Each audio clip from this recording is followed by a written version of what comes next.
我数3声，你必须用眼睛狠狠地盯着我。Aye. Fuck that girl you're chasing, that's a waste of time. Yo, fuck that tired of waiting, just do my side.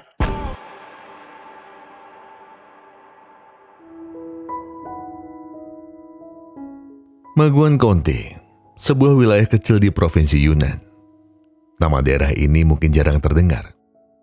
Jauh dari sorotan dan tidak memiliki hiruk-pikuk kota besar dengan infrastruktur megah.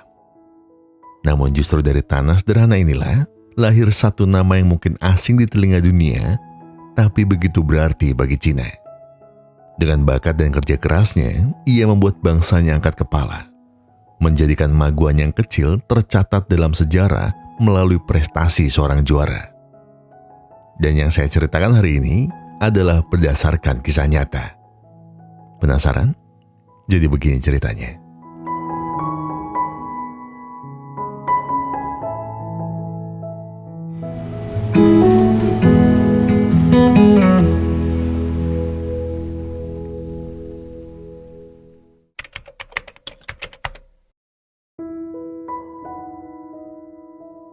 Xiong Zhaozhong, atau panggil saja Xiong, anak kelahiran asli Maguan County. Daerah kecil yang tak banyak hiburan selain sawah dan pemandangan pegunungan yang indah. Bagi seorang remaja yatim dan tak punya siapa-siapa lagi, hiburan yang bisa Xiong nikmati hanyalah menonton tinju melalui TV bututnya. Ya walau lebih sering buriknya daripada jernihnya.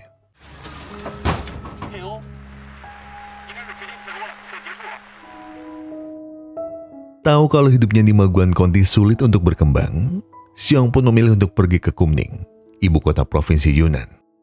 Xiong rela bekerja apa saja di sana. Dan karena ia suka tinju, jadi ia memilih untuk melamar kerja di sasana tinju.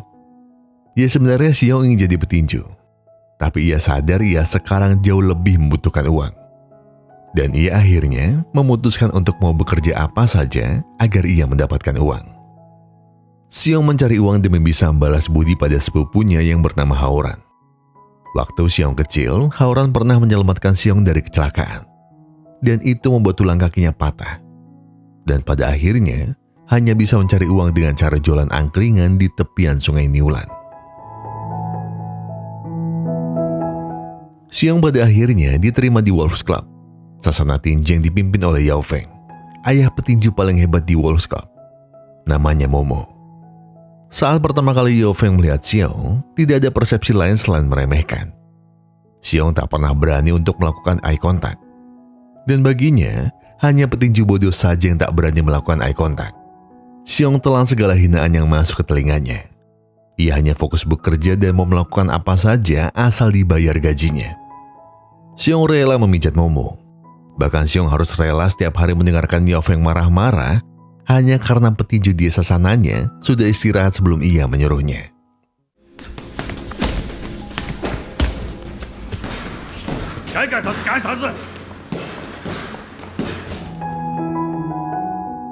Yang namanya kebaikan dan ketulusan akan selalu menemukan cara untuk kembali. Dan itulah yang Xiong alami. Tulusnya ia bekerja dan tak pernah sekalipun keluhan keluar dari mulutnya, membuat Xiong benar-benar disukai Momo. Momo lalu memberikan sepatu baru miliknya karena melihat sepatu Xiong yang terlihat sudah usang. Bahkan Momo juga datang ke angkringan tempat sepupu Xiong berdagang. Bahkan ia datang bersama kekasihnya. Selain ke sana untuk berkunjung, Momo juga mengingatkan Xiong kalau besok ia harus menemaninya latihan sebelum Momo akan bertanding.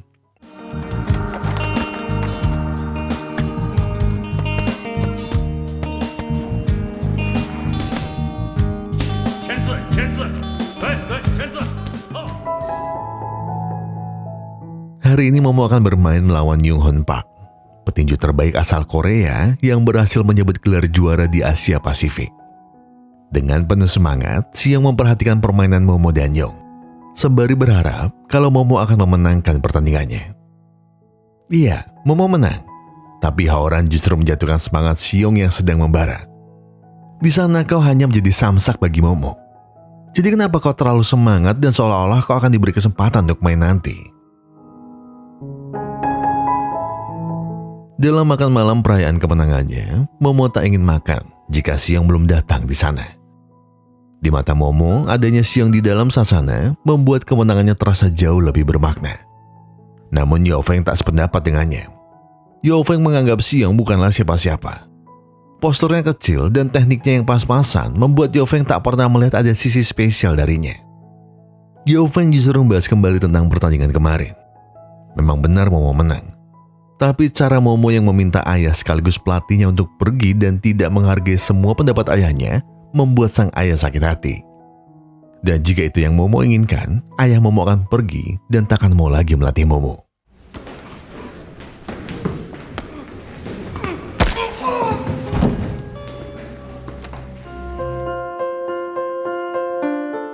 Melihat anaknya cedera setelah berlatih dengan Xiong, Yao Feng tentu marah. Xiong hanya tertunduk. Terlebih lagi saat Yao Feng mulai menghinanya. Disuruh jadi petinju gak mampu, disuruh jadi lawan sparring juga gak becus. Apa yang bisa kau andalkan hidup ini? Pecundang.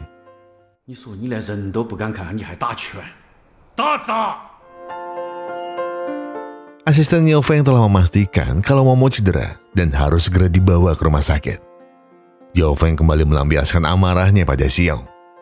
Dan Xiong lagi-lagi hanya diam. Bahkan saat mulut Yao Feng menghinanya sebagai sampah masyarakat, Xiong hanya bergeming, dan ia menelan semuanya sendirian. Bahkan Xiong berani minta maaf dan mengaku salah. Ia harusnya menghindar saat Momo memukulnya. Walau masih marah, permintaan maaf itu tetap Yao Feng terima. Ia bahkan menunjukkan permainan dari Sato Masao. Xiong diminta pelatihnya untuk memperhatikan semua gerak-geriknya.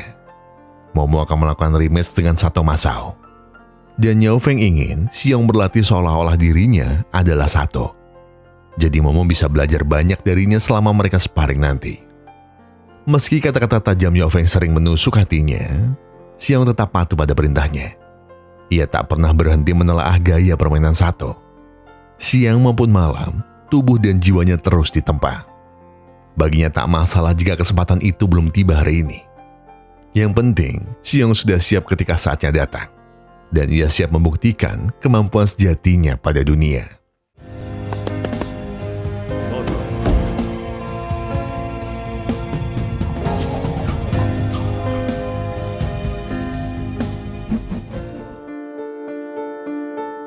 Xiong dan Momo tak hanya sekedar partner dalam urusan sparring. Mereka juga sandaran untuk satu sama lain.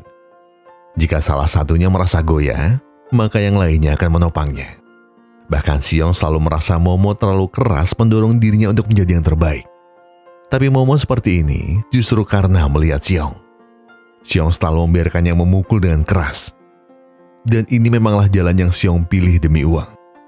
Di Maguan County, tak ada anak yang bermimpi menjadi petinju. Hidup di sana hanya mengajarkan satu hal. Lakukan apa saja yang bisa memberi penghasilan.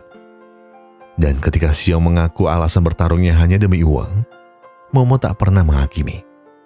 Ia tak memaksakan mimpi yang terlalu muluk. Ia hanya memberi semangat dengan satu contoh sederhana. Kalau kau ingin uang, lihatlah Manny Pacquiao. Bahkan saat kalah, ia tetap pulang dengan jutaan dolar. Dan kau pun bisa seperti itu. Xiong hanya tertawa kecil. Ia tak pernah mendamba uang sebanyak itu. Yang ia inginkan sederhana. Uang yang cukup untuk membantu sepupunya membuka kios kecil. Dan uang itu juga nanti untuk balas budi untuk jasa yang dulu pernah menyelamatkan hidupnya. Sparring Xiong dan Momo memang terus dilakukan. Tak ada yang salah sama sekali dengan itu. Namun semua ketenangan yang ada seketika retak saat reporter datang. Dan bilang Momo nampak kesulitan saat melawan bayangan Sato yang ada pada diri Xiong.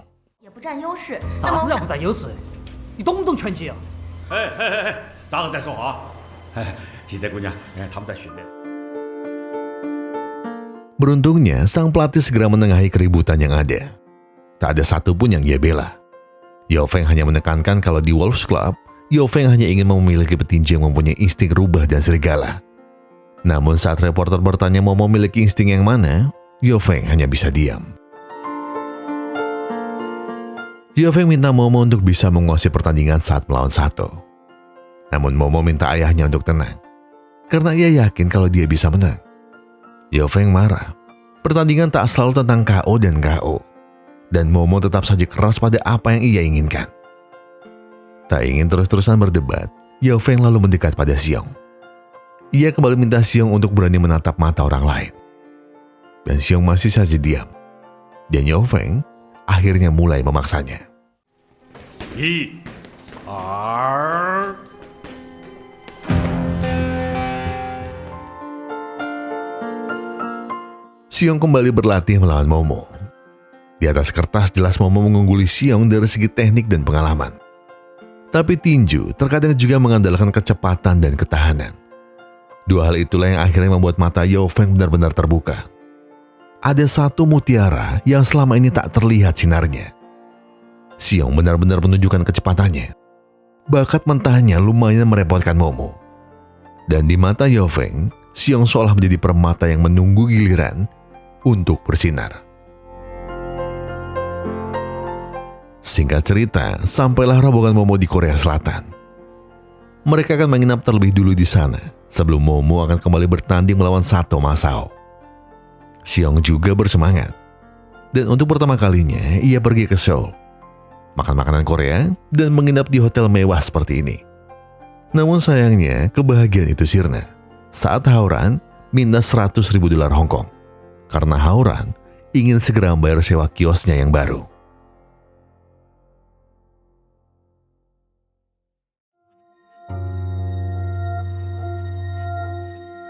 Sayangnya, kabar buruk tak berhenti sampai di situ saja. Kali ini kabar buruk itu datang dari Yao Feng. Iya, Yao Feng membawakan catatan medis Momo yang selama ini ia sembunyikan. Dan menurut catatannya, tak mungkin bagi Momo untuk lanjut bertanding. Jika tetap dipaksakan, maka tulang pinggang Momo bisa cedera parah. Dan mungkin tak akan bisa bertanding selamanya. Kabar yang jelas tak pernah mau didengar oleh Momo. Walau Momo telah berlatih selama ini, tapi bagi Yao Feng, ia tetap kekeh untuk melarang anaknya bertanding. Dan ia ingin Xiong menggantikan posisi Momo untuk melawan Sato. Xiong sempat menolak karena tak ingin melangkahi Momo. Namun keputusan tetaplah keputusan.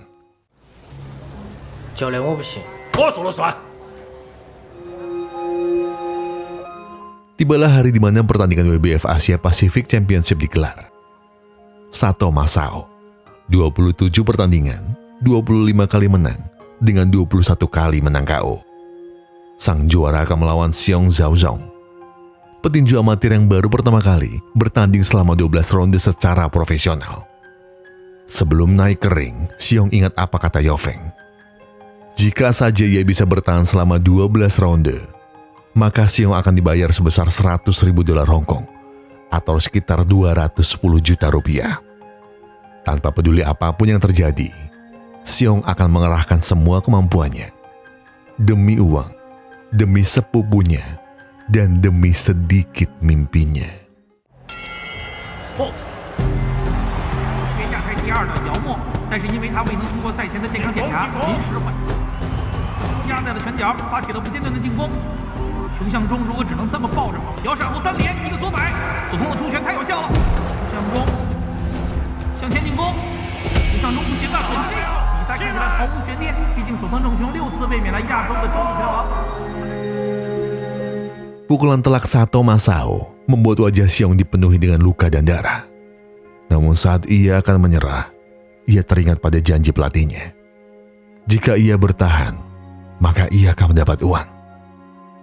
Dan Xiong seketika bangkit. Dengan sepatu pemberian Momo, ronde demi ronde Xiong lewati. Pukulan demi pukulan coba ia hindari.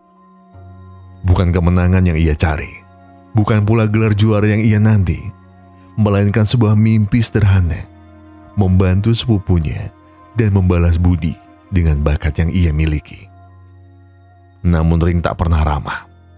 Di 5 ronde awal, Sato menghajarnya habis-habisan, membuat tubuh Xiong hampir tidak sanggup berdiri. Tapi Xiong tak gentar, sebab ia tahu inilah jalan yang ia pilih. Jalan yang penuh luka, tapi juga membawa asa. Dan selama asa itu masih ada, menyerah tak pernah jadi pilihan baginya. Bak matahari pagi yang menyingsing di ufuk timur. Mulai ronde ke-7, sinar Xiong mulai menyilaukan Sato Masao. Mungkin ia belum cukup berpengalaman untuk mengalahkan. Tapi bagi amatir, pukulannya sudah cukup merepotkan. Tapi Xiong ingat, tujuannya di atas ring hanya satu, bertahan. Dan iya, Xiong Zhaozong berhasil bertahan di atas ring selama 12 ronde. Tapi sayangnya, tak semua yang Xiong perjuangkan berujung manis.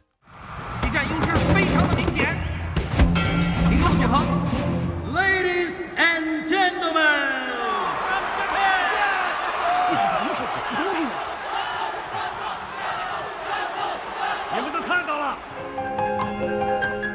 walaupun kalah, namun Yao Feng terlihat sangat bangga dengan permainan Xiong.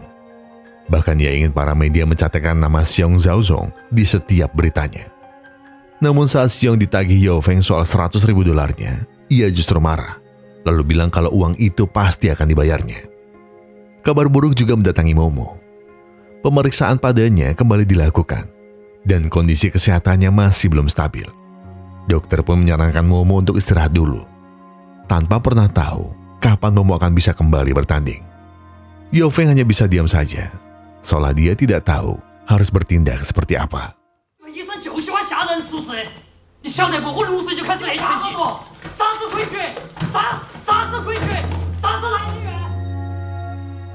Momo tak bisa menahan rasa kecewanya. Ia merasa tubuhnya baik-baik saja. Namun vonis medis menghantam dengan kenyataan yang sebaliknya. Sebagai seorang ayah, Yao Feng mengerti luka itu. Dan ia tahu tak ada kata-kata yang mampu menenangkan. Maka ia hanya melakukan satu hal yang paling tulus, yaitu sebuah pelukan. Momo seolah tak peduli lagi pada apapun dalam hidupnya, bahkan termasuk dengan kekasihnya. Raga Momo mungkin masih hidup, namun dalam hati paling kecilnya, ia sudah tak lagi bernyawa. Hidupnya terkubur bersama impian-impiannya sebagai juara yang belum terwujud semuanya. Karirnya hancur, dan begitu pula dengan hubungannya dengan sang kekasih. Tak hanya Momo yang merasakannya, begitu juga dengan ayahnya yang terus memandangi foto terakhir kemenangan Momo. Dan ia berharap suatu saat anaknya bisa melakukannya lagi. Namun Momo pada akhirnya mulai menerima takdir. Ia meyakinkan ayahnya ia tak akan pernah memaksakan dirinya lagi. Dan Momo juga telah menyerahkan Sato pada Xiong, dan minta Xiong bangkit lagi dan membalaskan kekalahannya. Kini Momo sudah bersedia untuk ikut proses rehabilitasi untuk cederanya. Dan ia akan ke Beijing untuk pengobatannya. 你放心吧，我没得事。儿子，你越这么说，我在心里头。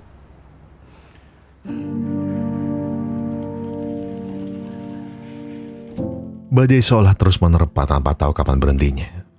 Dan kini Xiong lah yang merasakannya. Memang benar uang kemenangan melawan Sato telah dibayarkan. Dan sudah Yao Feng berikan pada Haoran untuk membayar kiosnya. Namun saat Xiong melewati kios yang katanya telah disewa, kios itu justru kosong. Dan tak ada seorang pun yang tahu kios apa yang Xiong maksud. Hingga akhirnya Xiong kini tahu, uang itu telah digunakan oleh Haoran untuk berjudi.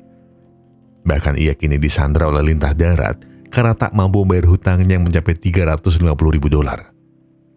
Saat Xiong ingin menghajar preman yang menahan sepupunya, Haoran tiba-tiba melarangnya. Haoran tak ingin Xiong cedera, dan lebih baik Xiong memakai kemampuannya di atas ring saja. Kini Xiong diancam. Hutang $350.000 harus segera dibayarkan dalam 1 bulan ke depan, jika dia tidak ingin Haoran dihabisi oleh mereka. Xiong benar-benar merasa dibohongi. Segala jerih payahnya di atas ring justru habis di atas meja judi. Haoran tak terima. Xiong tak boleh berbicara seperti itu pada orang yang telah membantunya dari kecelakaan dulu. Tapi kemarahan Haoran jelas hanya sementara, karena Xiong adalah satu-satunya orang yang bisa membantunya. 表弟啊，只有你才能把我，表弟啊！ 这是最后一次。 Xiong mulai kehilangan harapan. Hingga akhirnya ia menanyakan pada Yao Feng, berapa uang yang bisa ia dapat jika ia rematch melawan Sato? $1 juta. Iya, $1 juta. Uang sebanyak itulah yang ia bisa dapatkan jika sampai menang melawan Sato Masao. Uang setara 2 miliar rupiah itu jelas membuat Xiong semangat untuk bisa menang melawan Sato. Namun hal itu juga menimbulkan tanya untuk Yao Feng. Uang sebanyak itu akan Xiong gunakan untuk apa? Dan Xiong menjawab, ia ingin membayar hutang sepupunya. Dan sisanya akan ia gunakan untuk membayar pengobatan Momo. Tak peduli berapapun uangnya, Xiong akan terus mencarikannya. Dan alasan itulah yang mendasarinya untuk terus berlatih setiap hari.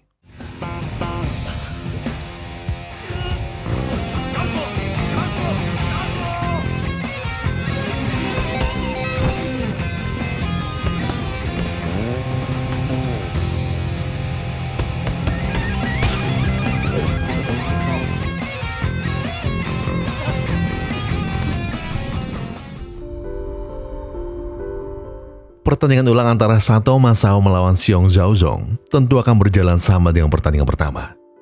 Ada kelakar yang Sato ucapkan di media.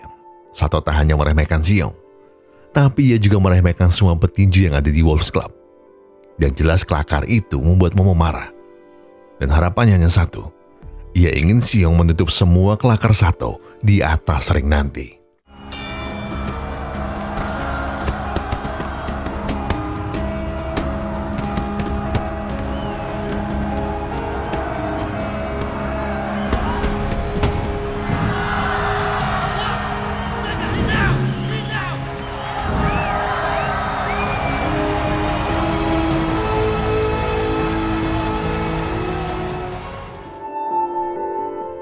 Dua menit 22 detik. Itulah waktu yang Xiong butuhkan untuk bisa mengalahkan Sato. Dan kini kemenangan sudah jadi miliknya. Begitu juga dengan uang 1 juta yang Yao Feng janjikan. Uang yang pada akhirnya sukses untuk membayarkan hutang sepupunya. Sekaligus membuatkan satu resto spesial untuknya. Namun kemenangan ini juga meninggalkan satu pertanyaan untuk asisten Yao Feng. Sepengetahuannya, hasil dari kemenangan lawan Sato hanyalah $35.000 saja. Dan dari mana Yao Feng bisa bilang pada Xiong kalau ia mendapatkan $1 juta? Jawaban Yao Feng hanya singkat. Jika suatu masalah bisa diselesaikan dengan uang, maka itu bukanlah sebuah masalah. Asisten Yao Feng balik emosi dan merasa Yao Feng sudah melewati batas. Namun Yao Feng tetap berpegang teguh pada apa yang menurutnya benar. Momo kini pergi dari tempat rehabilitasinya. Tak ada yang tahu ia akan kemana. Ia hanya memberi surat ucapan selamat atas kemenangannya. Dan tak perlu khawatir dengan kondisinya. Bahkan Momo tak mau lagi membalas pesan yang Xiong kirimkan. Setelah berbulan-bulan menghilang dan Yao Feng sudah tidak tahu lagi mencari anaknya kemana, kini ia mempersiapkan laga untuk Xiong melawan Martinez, sang jawara tinju asal Meksiko. Namun saat semua persiapan sudah terasa matang, tiba-tiba asisten Yao Feng mendapat kabar kalau Martinez tidak akan datang dan ia akan digantikan Song Chai, seorang petinju asal Hong Kong. Tak ada yang kenal namanya. Yao Feng juga tidak mempedulikannya. Ia yakin Xiong akan bisa mengatasinya nanti di atas arena. Tapi yang Yao Feng tidak tahu, ternyata Song Chai adalah anaknya.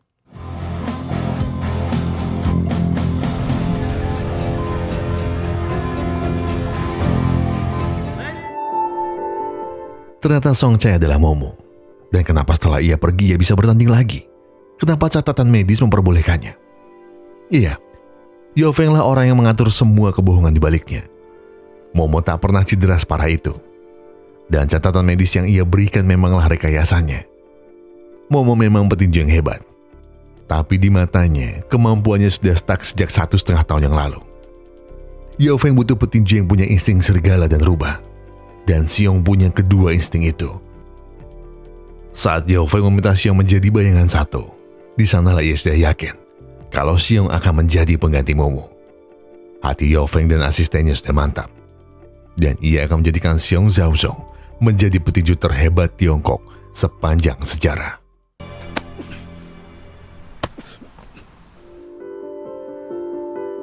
Sesaat sebelum pertandingan dimulai, Momo mendatangi ruang ganti Xiong. Ia sudah tahu semua kebohongan yang selama ini telah ayahnya rancang. Mulai dari rumah sakit yang disuap untuk memalsukan hasil medis, hingga jebakan uang yang dipakai untuk mengikat Xiong.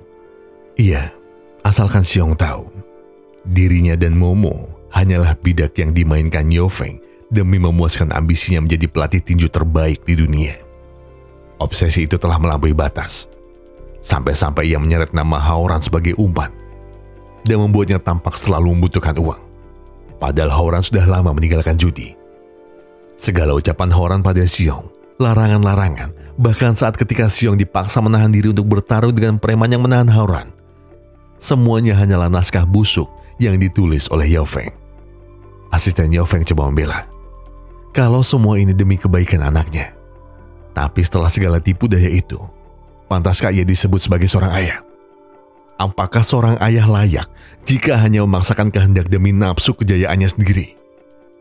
Dan satu hal lagi yang perlu ayahnya tahu, takkan ada lagi yang bernama Momo. Mulai saat ini, aku adalah Song Chae. Nama yang bukan hanya sekedar nama, melainkan penyesalan yang akan kau bawa seumur hidupmu. 我叫总裁，你们永远猜不到的猜。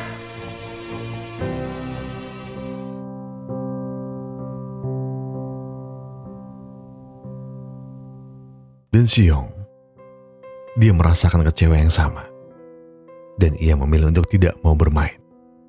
Namun lagi-lagi Yao Feng memaksanya.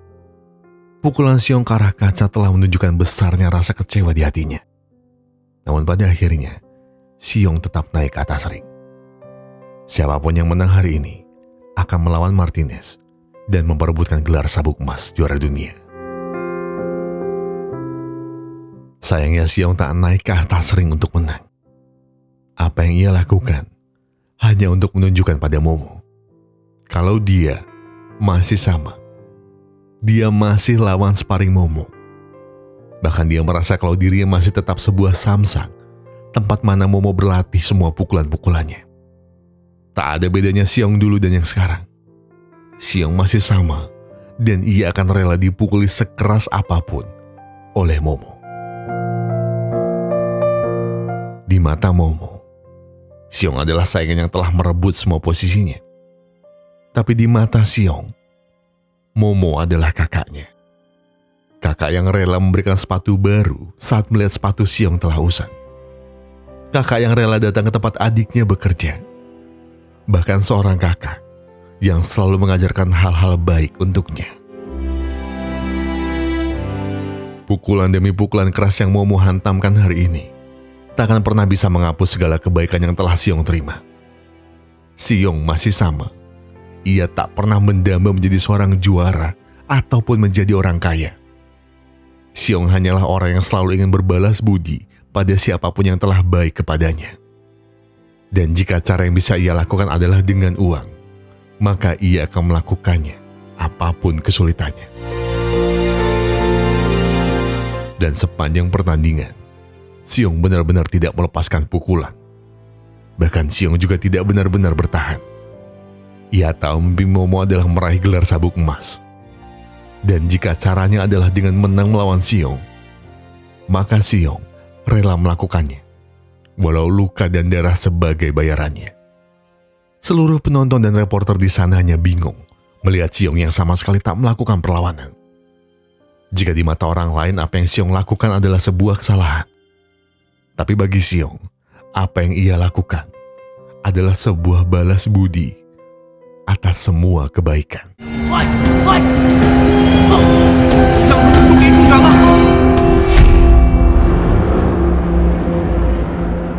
宋才的。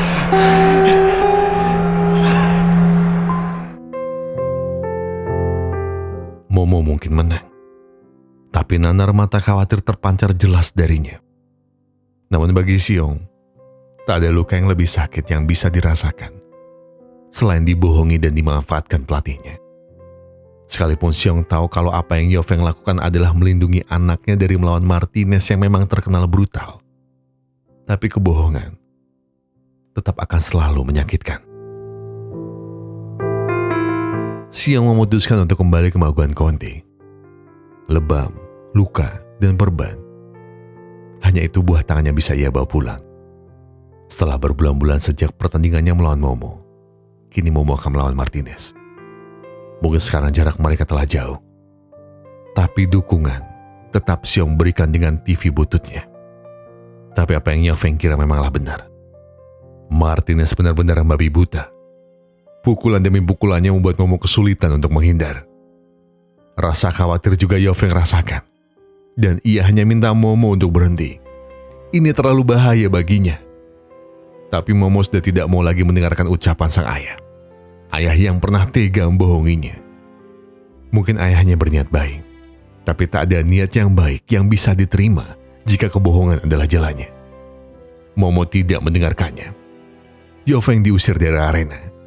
Dan ujungnya, Martinez benar-benar menghajar Momo sekuat tenaga. 就直说摆一个勾上来，我们看到雪花在空中。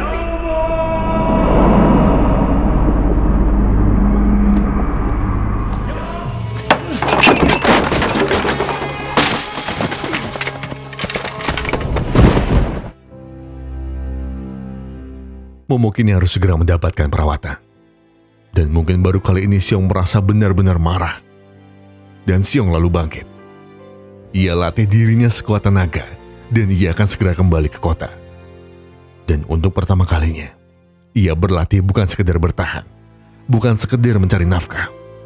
Ia berlatih demi bisa menghajar Martinez jauh lebih keras dibandingkan saat Martinez mengajar Momo. Menghajar kakaknya. Karena bagi Xiong, sakit kakaknya adalah luka yang tak akan pernah bisa ia terima sampai kapanpun. 6 bulan telah berlalu. Dengan bantuan Yao Feng, Xiong akhirnya punya kesempatan untuk bisa melawan Martinez. Persetan dengan segala kebohongan yang kala itu Yao Feng buat. Yang terpenting baginya sekarang hanyalah membalas dendam Momo. Dan ia akan menumpahkan semua amarahnya pada pukulannya. Xiong Zhaozong, ia tak lagi berdiri sekedar bertahan. Kini ia datang untuk melawan. Datang demi sebuah pembalasan. Tubuh besar dan pukulan buas Martinez tak pernah mampu membuat kakinya goyah. Tak sekalipun kakinya mundur walau hanya selangkah. Ia ingin Martinez merasakan luka yang serupa, pedih yang sama, dan sakit yang setara. Dan itu semua persis seperti yang pernah ia timpakan pada Momo, kakaknya tercinta.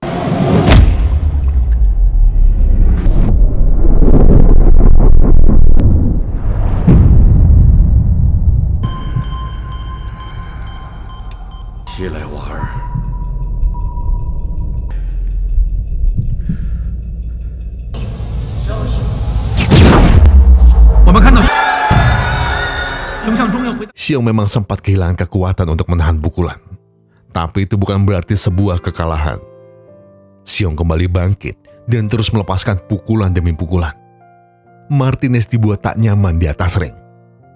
Xiong bak seekor beruang kecil kelaparan. Pukulannya terus-menerus tepat sasaran.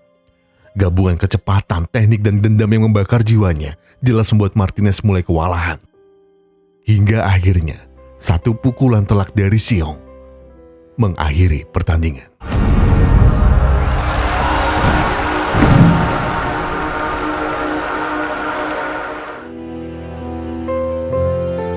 Dari pegunungan Maguan Conti yang sunyi, tiba-tiba ada nama yang muncul dan nyaring di telinga seluruh warga Cina.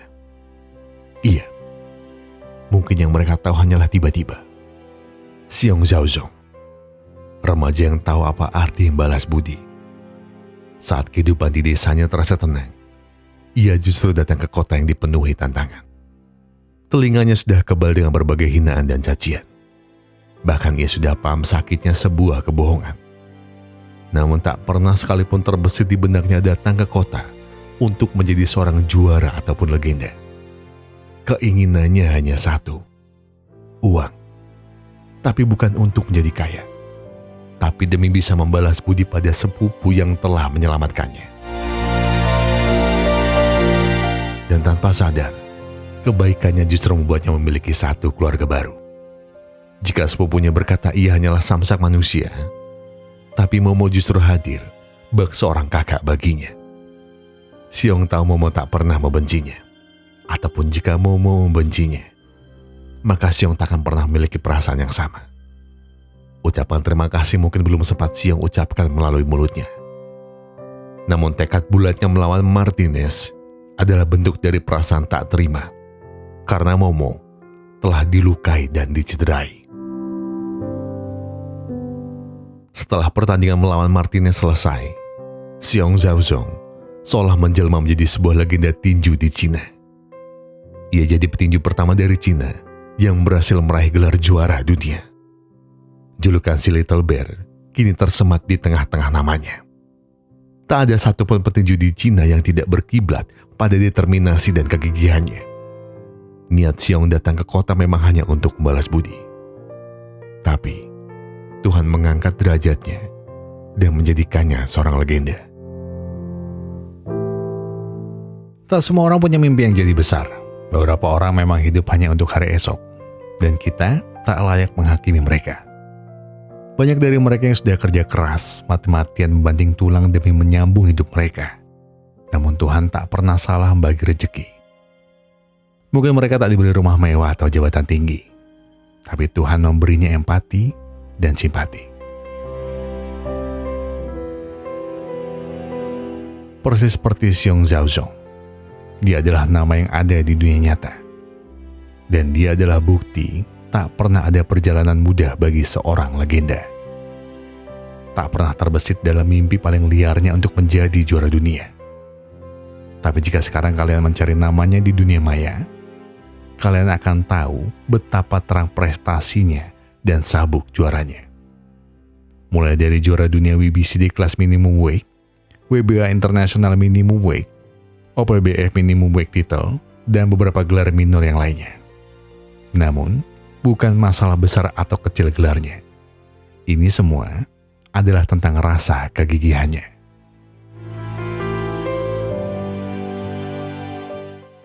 Saat dunia 1000 kali membuatmu jatuh, maka 1001 kali kamu harus bangkit. Tuhan tak pernah salah memberi rezeki. Dan bila Tuhan merasa dirimu sudah siap, maka Tuhan pasti akan mengangkat derajatmu jauh lebih tinggi. Saya Gogon dan segenap tim Pusar Big Glory mengucapkan terima kasih. Terima kasih buat kalian yang sudah menonton video ini sampai habis. Terima kasih buat yang sudah memberikan like, sudah memberikan komentar, mensubscribe, dan juga memencet tombol thanks-nya. Karena apapun yang kalian lakukan untuk channel ini, sudah sangat membantu channel ini berkembang sampai hari ini. Dan sebagai penutup, saya pengen bilang ke kalian semua, kalau kalian lagi ada banyak masalah dan itu berat banget, ya tenang, gak perlu buru-buru. Selesaikan semuanya dengan kepala yang dingin. Ya sekarang tarik napas kalian, buang, tenggak kopinya, ambil koreknya dan sebatin aja dulu. Our hearts beat to the city streets. We began to feel the fire. We rise like tall buildings as the chemicals they take us higher. The night's young, it has just begun as she puts her hand in mine. We wanna chase the night.